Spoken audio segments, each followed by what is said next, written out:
Welcome back. गुलजार इमाम शम्बी के हथियार डालने और खुद को रियासत के रहम करम पर छोड़ने के बाद कालादम बलोच नेशनल आर्मी के कमांडर सरफराज बुगजई ने आज 70 साथियों समेत हथियार डालने का ऐलान कर दिया है। It's a huge development. Gulzar Imam Shambe के हथियार डालने के बाद बलोच नेशनल आर्मी की कार्रवाइयाँ अमली तौर पर कह सकते हैं कि ख़त्म हो चुकी थी। आज उनके नायब सरफराज बंगलजई के हथियार डालने के बाद बलूचिस्तान से इस तंजीम का मुकम्मल खात्मा हो चुका। सरफराज बंगलजई का हथियार डालना बिलाशुबा बलोच अस्करियत पसंदों को कौमी धारे में लाने की कोशिशों में एक बड़ी अचीवमेंट होगा।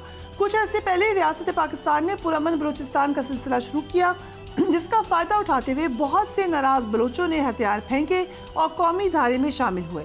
इस सिलसिले की वजह से बलूचिस्तान में नो गो एरियाज ख़त्म होना शुरू हुए और बलूचिस्तान अमन की तरफ लौट रहा है।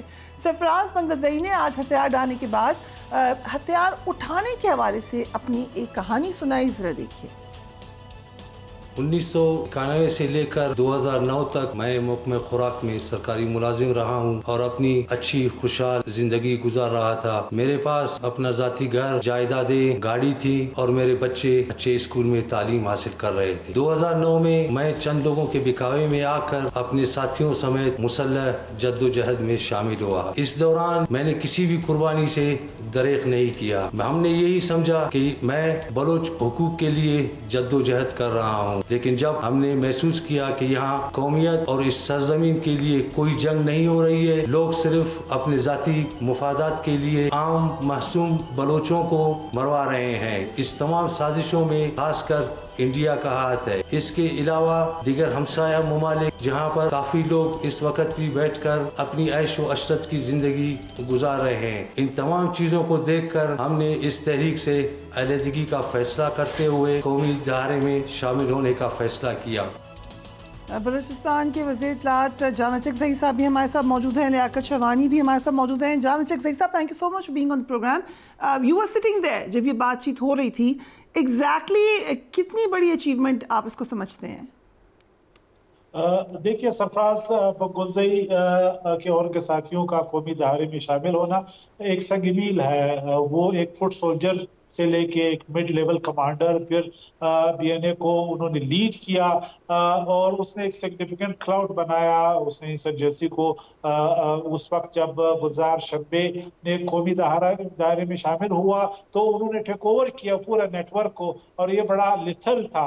अब यकीनन सिक्योरिटी इदारों की ये कामयाब काविश आज हमें नजर आया, जिस तरीके से ये लोग वापस मेन स्ट्रीम में आ गए। और आज ये मैसेज भी गया कि जो लोग अब भी पाकिस्तान को, रियासत पाकिस्तान को, आइन को और हथियार बंदूक का रास्ता छोड़ के मेन स्ट्रीम कौमी दायरे को ज्वाइन करना चाहते हैं, उनके लिए रियासत माँ का रवैया जो है वो एग्जिबिट करेगी। तो आज रियासत ने ये उनको वेलकम किया है।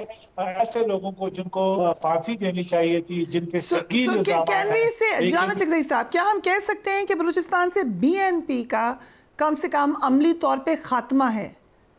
क्योंकि हम इसको रिसर्च करते हुए देखते हैं बार बार।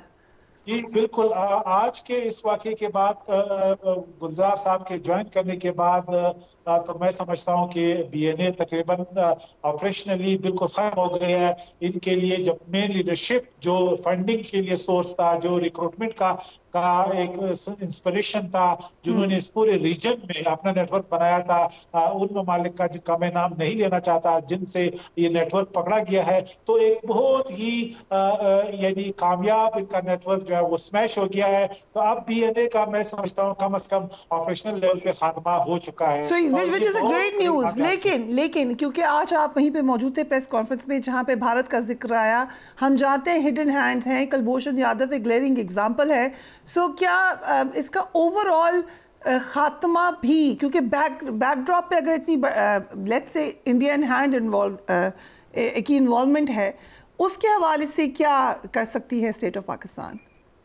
देखिए, हिंदुस्तान का अपना कोशिश जारी रखेगा। हिंदुस्तान एक उनकी रियासती दहशतगर्दी की एक पॉलिसी है, जिन्होंने साउथ एशिया में बिलखसूस पाकिस्तान को और बलूचिस्तान के जरिए हिट करना है, टारगेट करना है। उन्होंने प्रॉक्सी जंग को किसी भी शक्ल में समहाउ कंटिन्यू रखना है। इस तो क्लियरिटी है हमारे लेवल पे, तमाम पॉलिसी मेकिंग लेवल पे। एक बात, दूसरी बात ये, रियासत पाकिस्तान के लिए क्या चॉइसेस थे? चॉइस ये था कि हम इन लोगों को स्मैश करके इनको हम फांसियां दिलवाते और उनको खत्म करते और उनको किसी लेवल पे काइनेटिक यानी ऑपरेशन से हम उनको एलिमिनेट करते। लेकिन रियासत पाकिस्तान ने फराखदिली का जो रास्ता अपनाया है, इससे बाकी ग्रुप्स जो है उनको भी सवाल हो गया कि उनके लिए वापसी का एक रास्ता है। अगर ये वो ऑफर लेना चाहते हैं तो उनके लिए रियासत माँ का रवैया करने के लिए तैयार है। ये ऐसे लोग थे जिन पे संगीन इल्जाम थे, तो रियासत पाकिस्तान ने अपनी जो स्ट्रेटेजी है वो बदल दी है। अब मैं समझता हूँ कि इस ग्रुप के जाने के बाद जो बाकी ग्रुप्स हैं उनके लिए भी उनकी आंखें खुल जाएंगी, और जो रिक्रूटमेंट है, जो सप्लाई लाइन है, उस पर इसका बहुत बड़ा असर पड़ेगा। क्योंकि आम आदमी, जो लोग इनको ज्वाइन कर रहे हैं, उनके जहन को फॉरवर्ड किया गया है। अब खुद शब्बे इमाम के बाद गुलजार साहब अपने लोगों को, उन जवानों को आज ये मैसेज दे रहे हैं कि ये इंडिया का खेल था, वो दिखावे में आ गए हैं और बंदूक कोई रास्ता नहीं है अपने ग्रीवियंसेस को अचीव करने का। तो मैं समझता हूँ नैरेटिव का जो कॉन्फ्लिक्ट है वो आज हम जीत रहे हैं। इसी तरह जो ऑपरेशनल लेवल पे जो है उसको एलिमिनेट किया गया है, तो ये एक बहुत बड़ी अचीवमेंट है और मैं समझता हूँ कि पाकिस्तान के रियासती इदारों का इसको क्रेडिट जाता है। Right, Liaquat Shahwani sahab, very warm welcome to you as well. अगर केस स्टडी देखें हम, सरफराज मंगलजई बलूचिस्तान के महकमा खुराक में 18 साल मुलाजिम रहा। उसके बाद उसके पास घर था, गाड़ी थी, बच्चे अच्छे स्कूल में पढ़ रहे थे। किस तरीके से टारगेट हो जाते हैं ये लोग प्रोपेगेंडा का? किस तरीके से हम इंश्योर कर सकते हैं ऐसा दोबारा ना हो? जी, स्टेट इंश्योर कर सकती है डेप्रीवेशन को ख़त्म करके, और जो प्रोपेगेंडा और सोशल मीडिया के ज़रिए जो प्रोपेगेंडा है तो उसको काउंटर करना। और काउंटर इसी तरह हो सकती है कि जो हिस्टोरिकल बलूचिस्तान में एहसास महरूमी रही है, यहाँ पर लोगों की शिकायत रही हैं, कंप्लेंट्स रही हैं, उनको एड्रेस किया जाए, बलूचिस्तान के इश्यूज़ को सॉल्व किया जाए। बलूचिस्तान के जो रिसोर्सेज हैं उस पर लोग अपना हक हुक्मरानी चाहते रहे हैं, जिसे वक्तन फ़वक्तन डिनाई किया गया है, जिसकी वजह से ओवरऑल में एक नाराज़गी पैदा होती रही है। और उस नाराज़गी की बुनियाद पे न सिर्फ ये सरफराज मंगलजई 2009 में, बल्कि हिस्टोरिकली भी ये 48 में हुआ, बलूचिस्तान में इंसर्जेंसी शुरू हुई, फिर 62 में बलूचिस्तान में इंसर्जेंसी शुरू हुई, बाद अज़ां मुज़ाकरात के ज़रिए उसका ख़ात्मा हुआ, वो एक टेबल पे आए, और फिर 73 में सरदार अताउल्लाह मेंगल वज़ीर आला थे बलूचिस्तान के। तो कहने का मकसद ये है कि ये मामला पहले भी रहे हैं, लेकिन अब मौजूदा जो इस वक्त बलूचिस्तान में इंसर्जेंसी है ये तवील तरीन है, तकरीबन 20 सालों पे मुहित है। और सरफराज मंगलजई से कबल भी बहुत सारे और भी जो मिलिटेंट कमांडर्स थे, उन्होंने अमन का रास्ता इख्तियार किया, मुज़ाकरात का रास्ता इख्तियार किया। इसी फेज़ में पुरअमन बलूचिस्तान फेज़ में बहुत सारे लोग जो है नेशनल जो ओवरऑल कौमी दायरा है उसमें शामिल हुए, और ये एक बहुत बड़ी ब्रेक थ्रू है। और ये उस मकतबा फ़िक्र के लिए जीत है आज का दिन, जो ये समझते हैं कि बलूचिस्तान में जो मिलिटेंसी है इसका हल मुज़ाकरात है, और मुज़ाकरात मुमकिन है, मुज़ाकरात के ज़रिए ही इस मसले को हल किया जा सकता है। और एसोसिएट्स के साथ सामने आके आज प्रेस कॉन्फ्रेंस किस कदर कसूर खुद उन लोगों का है जो कि पावर में रहे हैं बलूचिस्तान में, मीन्स होने के बावजूद वो इम्प्लीमेंट नहीं कर सके सोल्यूशन।